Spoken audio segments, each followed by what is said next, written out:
Hi ladies, thanks for joining me today.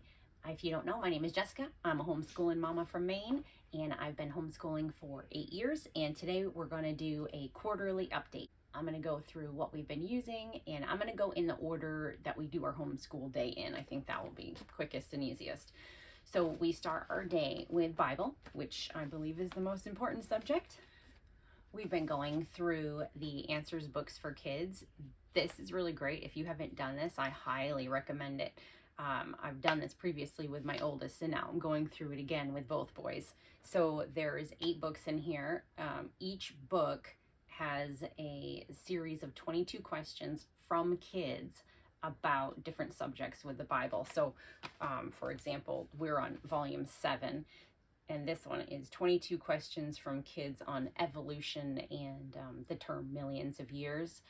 Some of the other books have questions on creation and the fall, dinosaurs and the flood, space and astronomy. There's a bunch of them, and they're really good because the questions are from kids. I highly recommend this if you are looking for a Bible study series. This also comes with worksheets for kids from the 4th to the 6th grade. So my oldest does these. So once we're done Bible, we have our morning meeting, or you may call it circle time, something like that, where we go over our verse of the month, and we have a character trait. The boys usually choose the verse. These are like verses for kids.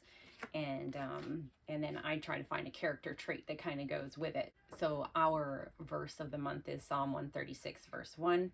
Give thanks to the Lord, for he is good, for his steadfast love endures forever. Our character trait for this month is gratefulness. So the card will give a definition, it gives pointers on how you can be more grateful, and it gives a Bible verse too to go along with it. Next, we move on to musical multiplication from The Good and the Beautiful. I've been doing these for years, and they're very helpful for memorizing multiplication tables. So we do one of these a day. So Monday we do set A, Tuesday we do set B, and so on.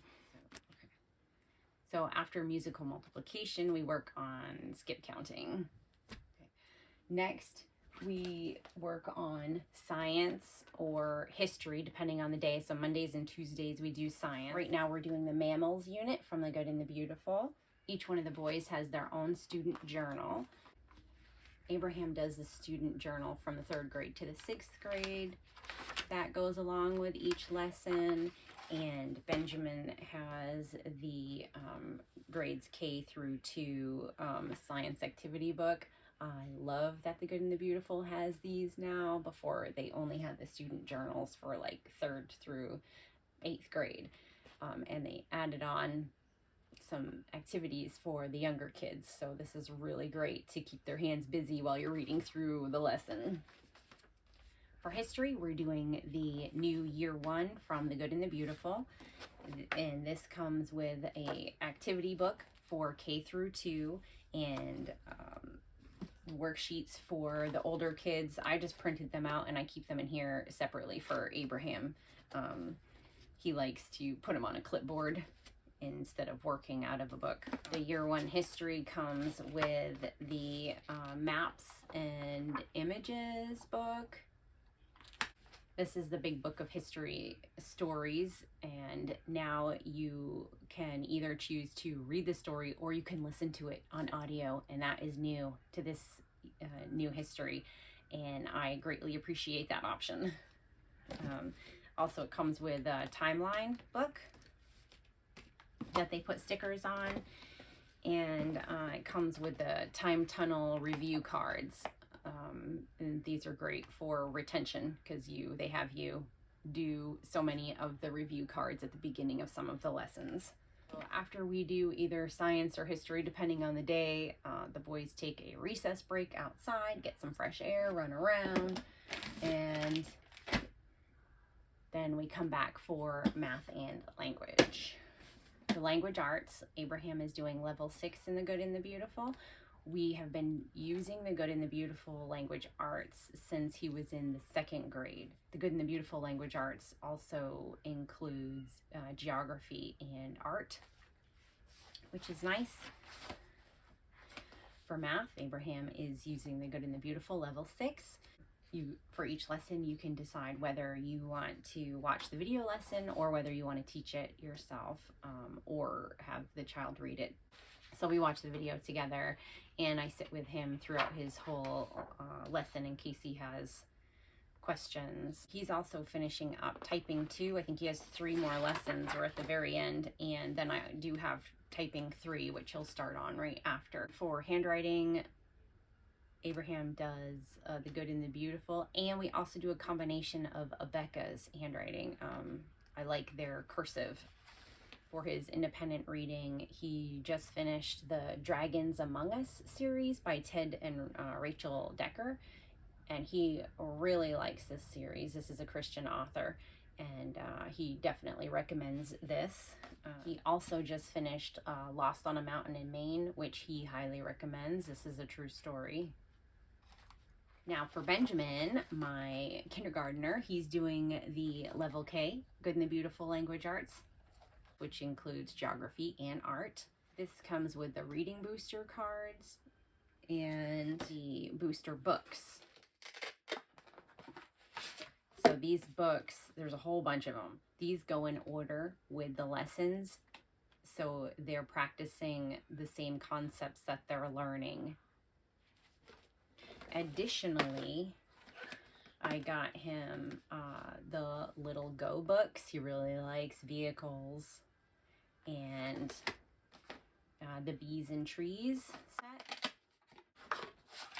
Both of these sets there's 4 books in them, but each book has a bunch of different stories in it for them to read. And similar to the books that come with the language arts program, these stay in order with the concepts that they're learning.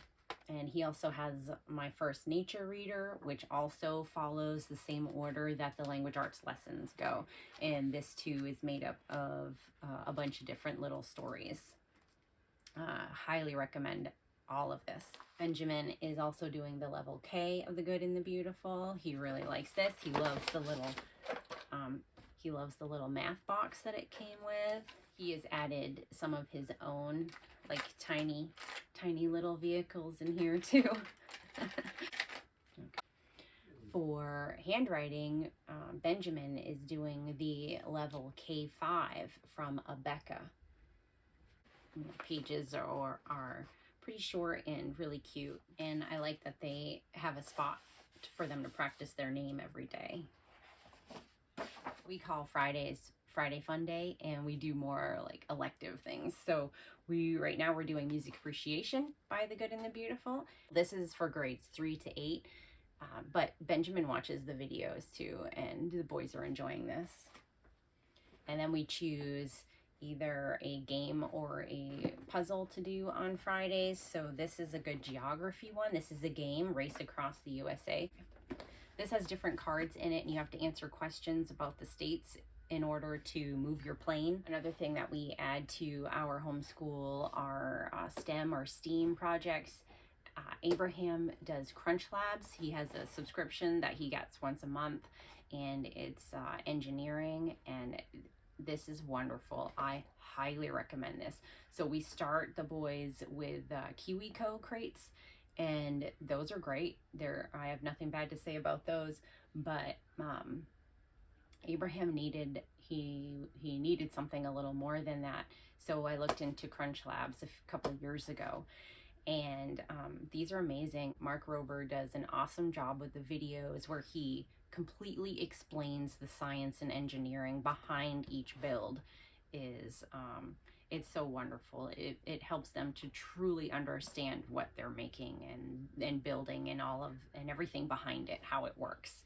So if CrunchLabs is in your budget, I highly recommend it. And if it's not, I suggest saving up for it and really trying to add it to your budget, because this is a really great addition to your homeschool. One thing that Benjamin and I had done was we found some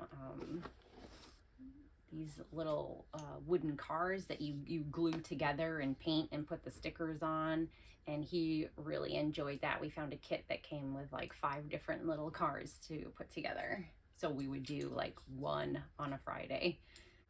Also, I like to find like these little STEM projects that you can find these on Amazon, and they're little robot kits, and it comes with like, I think this was like 5 or 6 different little kits.